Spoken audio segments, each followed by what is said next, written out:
Tahukah kamu jika perasaan senang dan perasaan marah merupakan bagian dari emosi? Om Swastiastu, perkenalkan nama saya Ide Wayu Dalam Dinda Febrianti dengan NIM 2311041004. Pengembangan kemampuan emosional pada anak usia dini bertujuan untuk membantu anak untuk mengenali, mengelola, dan mengekspresikan emosi yang ada di sekitarnya.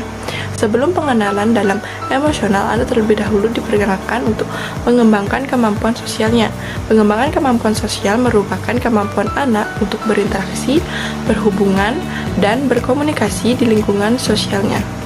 Dalam pengelolaan emosional pada anak usia dini perlu dilakukan stimulasi secara berkala. Tujuannya yang pertama, membantu anak untuk membangun relasi dan jaringan di lingkungan sosial. Yang kedua, membantu anak dalam pengelolaan kesehatan mental, yakni membantu anak untuk mencari jalan keluar atau pemecahan dari setiap masalah yang mereka hadapi. Dan yang ketiga, membantu anak untuk lebih fokus dan mudah memahami pelajaran. Stimulasi pengembangan emosional pada anak usia dini dapat dilakukan dengan berbasis kearifan lokal. Tujuannya yang pertama, meningkatkan kecerdasan anak secara emosional. Yang kedua, membantu anak untuk memperkuat identitas dan budaya lokal. Yang ketiga, menyadarkan dan mengingatkan kepada anak tentang budaya lokal.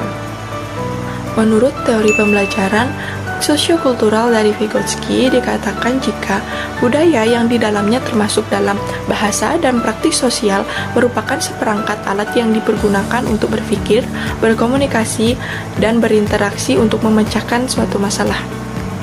Melalui pembelajaran berbasis kearifan lokal akan membantu anak untuk membangun pengetahuan, menginternalisasi pengetahuan, serta mengelola apa yang terjadi di dalam dirinya. Stimulasi pengembangan emosional yang dapat diberikan kepada anak berbasis dengan kearifan lokal. Yang pertama, pelajaran atau pendekatan secara spiritual. Anak diajarkan terutama pendekatan melalui ajaran Trihitekarana mengenai paharayangan, pawongan, dan palemahan. Dalam paharayangan yakni hubungan antara manusia dengan Tuhan, dalam pawongan yakni hubungan antara manusia dengan manusia, di mana manusia diibaratkan dengan makhluk sosial yang akan selalu berinteraksi dan saling membutuhkan satu sama lain.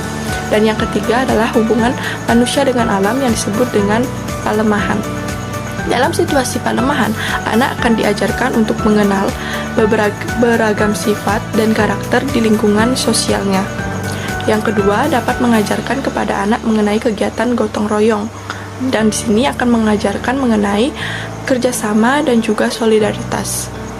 Stimulasi pengembangan emosional berikutnya dengan berbasis kearifan lokal yakni Musatwa atau cerita rakyat Bali, yang di dalamnya anak akan diajarkan untuk mengenal karakter dan watak dari setiap tokoh yang ada. Secara tidak langsung membantu anak untuk mengenal emosi-emosi yang tersirat dalam cerita tersebut. Dan yang terakhir yakni kegiatan seni dan kebudayaan, misalnya berpartisipasi dalam kegiatan tradisional. Hal ini secara tidak langsung membantu anak untuk mengenal emosi, mengelola emosi di lingkungan sosialnya, dan mengenal beragam karakter-karakter orang yang ada di sekitarnya. Itulah beberapa cara atau stimulasi yang dapat kita berikan kepada anak usia dini mengenai pengembangan emosional. Sekian yang dapat saya sampaikan. Jika ada salah kata, saya mohon maaf. Saya tutup dengan Paramasanti. Om Santi, Santi, Santi Om. Terima kasih.